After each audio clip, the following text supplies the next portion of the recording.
Bonjour à tous, j'espère que vous allez bien. Est-ce que vous avez déjà reçu un lien bizarre venant de votre banque ou de PayPal ou soit même d'Amazon et vous vous êtes demandé si ce lien il est légitime ou non? Dans cette vidéo, nous n'allons pas juste répondre à cette question. Nous allons essayer de comprendre comment fonctionne ce genre d'attaque et d'analyser une URL comme un expert en cybersécurité. Et à la fin, je vais également vous montrer un outil que j'ai créé qui automatise justement cela. Le phishing, tout le monde sait ce que c'est. C'est par exemple un faux email qui vous pousse à révéler vos identifiants bancaires ou soit votre mot de passe lié à un compte que vous avez. Mais le pharming, il est beaucoup plus vicieux que ça. Imaginez vous tapez paypal.com dans votre navigateur. Normalement, le DNS traduit le nom de domaine paypal.com en une adresse IP. Mais dans le cas du pharming, l'attaquant, lui, il empoisonne ce DNS ou modifie votre fichier host local qui ne pointe plus maintenant vers le site officiel de PayPal, mais qui pointe vers le serveur de l'attaquant. Et à ce niveau, vous pouvez facilement révéler vos identifiants parce que vous croyez être sur le bon site, alors que vous n'êtes pas sur le bon site, vous êtes sur le mauvais site créé de toutes pièces par l'attaquant. Et là, je vous assure que c'est game over. Maintenant, parlons de comment analyser ou lire une URL. Parce que la majorité des gens se fient juste au nom du site. Et c'est exactement ce que les attaquants exploitent. Ici, nous avons un exemple d'URL et nous allons essayer d'analyser cette URL ensemble. Comme vous pouvez le voir, cette URL a été décomposée en 7 différentes parties. Bon. Maintenant, essayons de comprendre ce qu'il y a à savoir sur chaque partie en fonction de ce que nous avons là présentement. D'abord, nous avons le HTTPS. Un instant. Le HTTPS ici, cela ne garantit pas à 100% que le site il est fiable.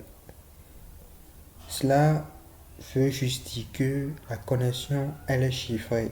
Mais n'importe quel site frauduleux ou malveillant peut bien avoir un protocole HTTPS. À ce niveau, nous avons le sous-domaine Secure Login.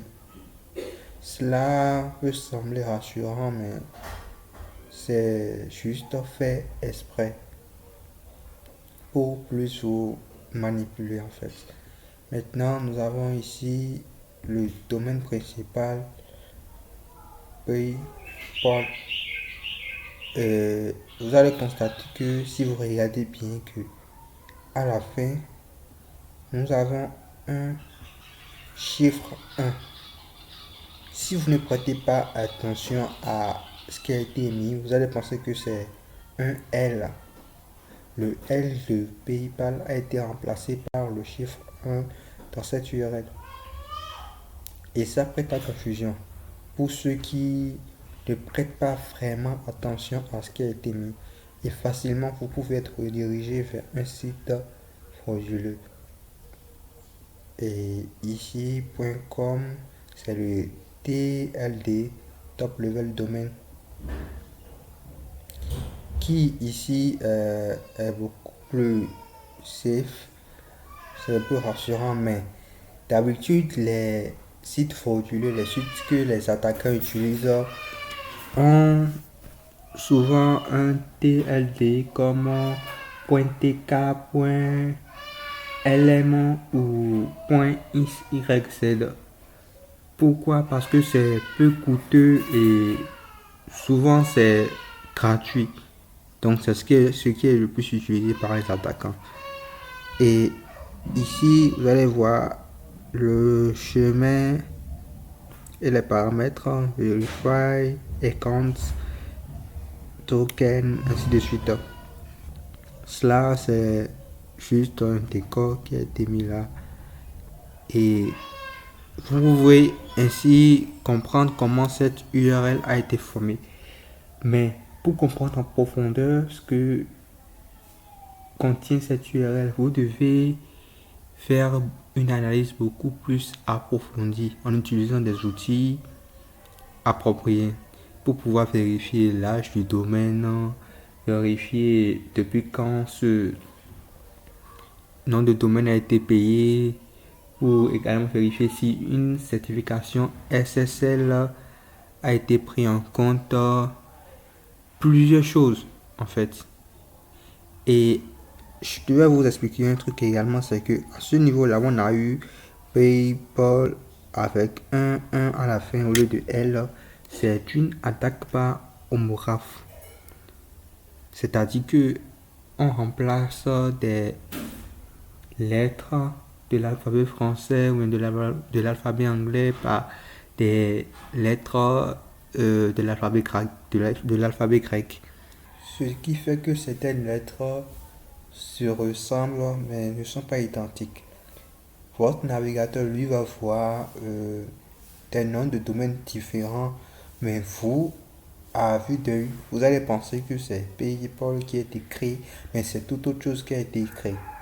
Parce que visuellement, cela trompe en fait. Et mon outil que j'ai créé, il détecte justement cela. Analyser une URL manuellement, c'est lent, fastidieux et cela nécessite surtout de l'expertise. Voilà pourquoi j'ai créé Sniff URL pour automatiser ces vérifications en temps réel. Voilà l'interface de Sniff URL et essayons d'analyser une petite URL pour voir ce que ça donne. Utilisons les exemples en dessous ici, google.com. Voilà, lançons l'analyse. Vous pouvez voir que cela tourne. Bon, on a le résultat. Cela nous retourne que google.com est safe, qu'il est légitime. Et nous avons des détails de l'analyse. Nous avons que le site comporte un protocole HTTPS, un DNS valide, qu'il n'y a pas d'adresse IP dans l'URL, 0 sous-domaine, aucun TLD suspect, aucune URL, aucun qu'on appelle raccourcisseur d'URL, et le nom de domaine n'est pas récent, pas de caractère bizarre, pas de double extension, une longueur correcte de l'URL, pas de d'usurpation de nom, pas d'homographe, et il a aussi une analyse un peu plus approfondie. Vous pouvez le voir, ils ont dit ici que le domaine est âgé de plus de 2 ans, que c'est un domaine légitime. Et ici, vous pouvez aussi voir la certification SSL, qu'elle est valide, quand est-ce qu'elle expire. Et ici, le résultat lié à la requête whois que nous avons effectuée sur google.com. Vous avez le registrar, Mac, Monitor, quand est-ce que cela a été créé, quand est-ce que ce nom de domaine a été créé, l'âge du nom de domaine, quand est-ce que ça expire, le pays également. Donc, C'est une analyse détaillée de l'URL. Et cela se base sur plusieurs règles qui ont été prédéfinies dans un fichier analyseur et le scoring, lui, il se base sur le retour de ce fichier, de ce programme pour pouvoir donner un score à cette URL. Essayons de lancer une nouvelle analyse. Nous allons essayer de faire une autre analyse avec, par exemple, une URL qui comporte une adresse IP. Nous allons voir ce que ça va retourner.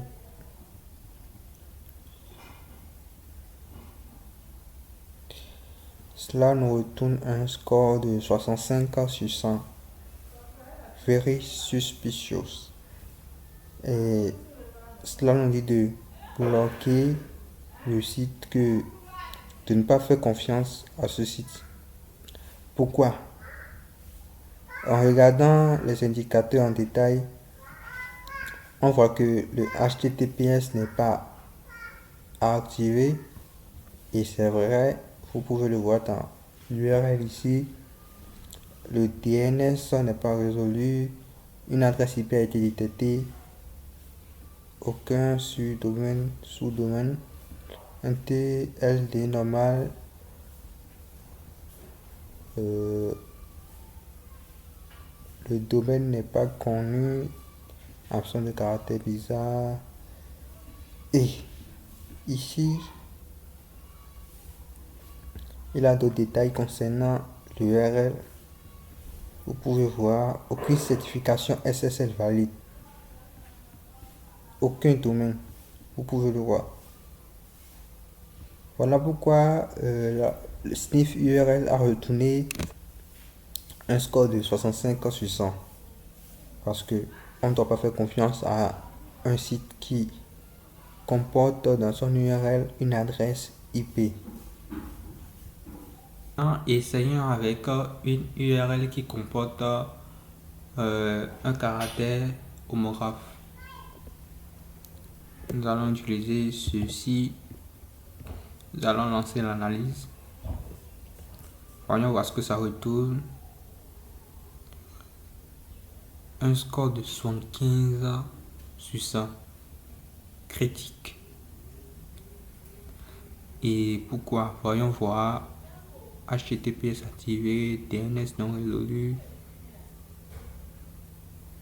Vous allez remarquer que il n'y a que deux indicateurs qui sont en rouge, même si on nommait le domaine. Il y a deux indicateurs qui sont en rouge, mais pourtant le score il est allé jusqu'à 75 sur 100. Pourquoi?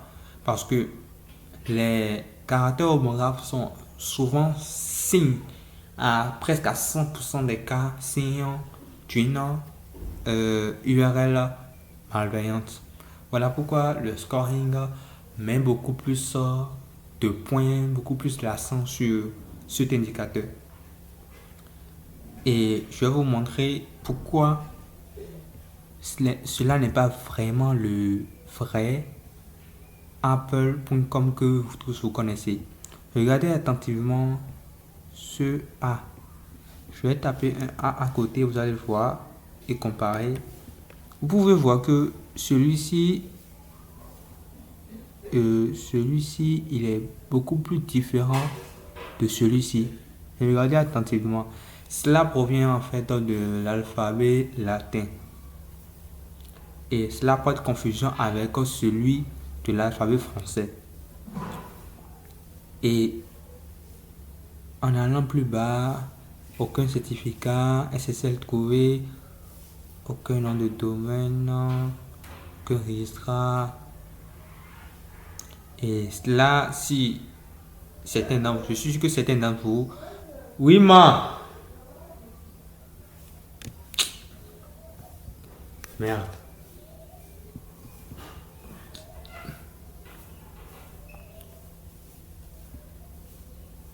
Cela prête beaucoup à confusion. Maintenant, ceci à côté, apple.com.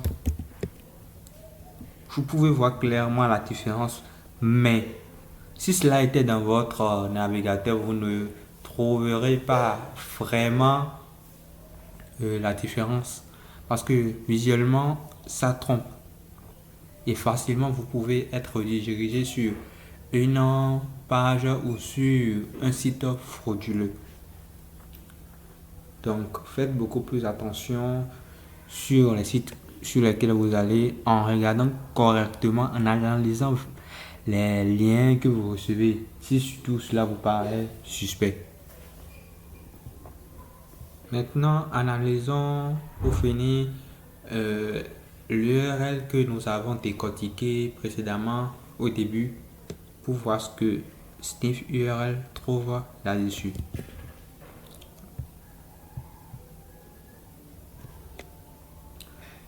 Attendons voir ce que ça retourne. Ben là, cela retourne que c'est totalement safe. 0 point sur 100. Pourquoi? D'abord, cela montre que il n'a pas de certificat SSL actif. Et quand il n'a pas de certificat SSL actif, le point c'est plus 10. Mais en vérifiant, Sniff URL a trouvé que le nom de domaine il est âgé de plus de 2 ans. Alors il fait moins 10 points. Ce qui nous retourne un score de 0 sur 100. Sinon, en temps normal, nous devons avoir un score de 10 sur 100.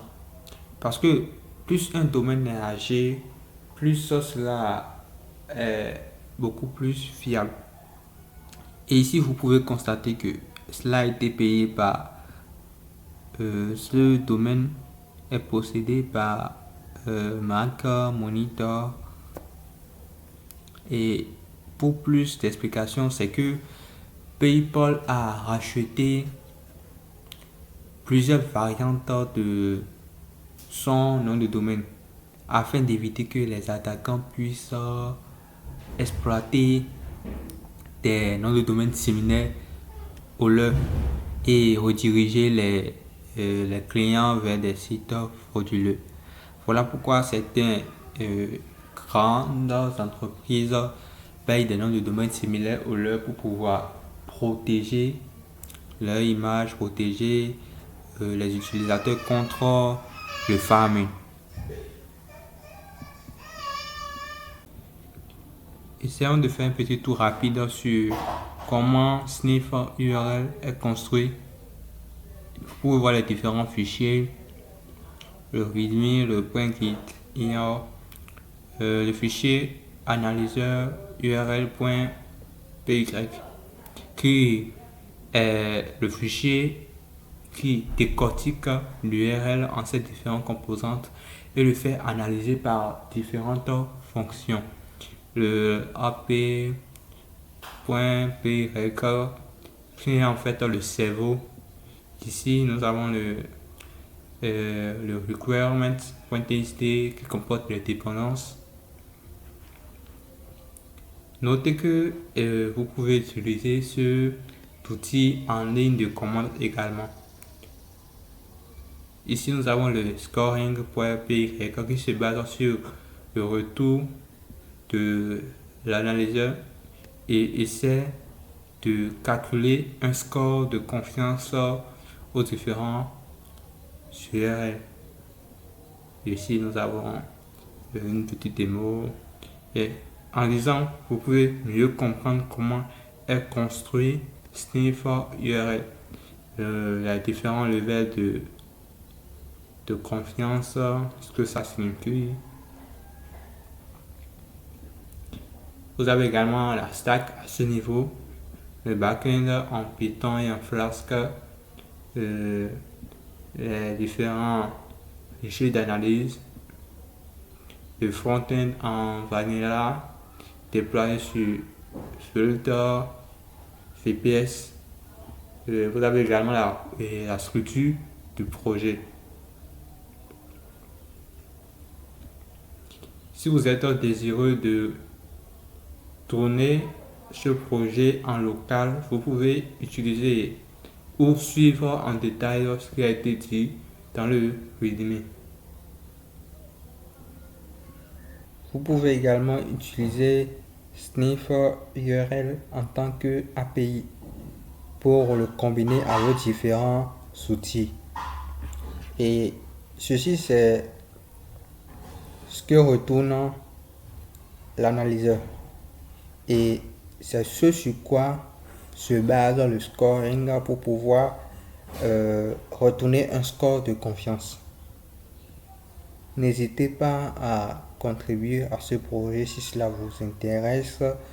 Si vous avez des améliorations, si vous avez d'autres idées pour rendre ce projet beaucoup plus utile à la communauté cybersécurité et protéger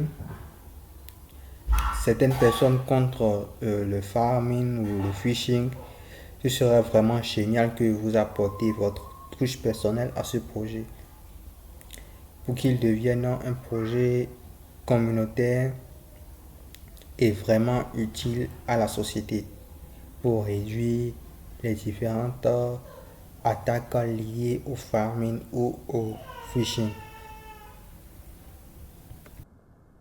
Testez Sniff URL sur le site sniffurl.online et mettez n'importe quelle URL suspecte que vous avez reçue pour voir ce que l'analyseur détecte.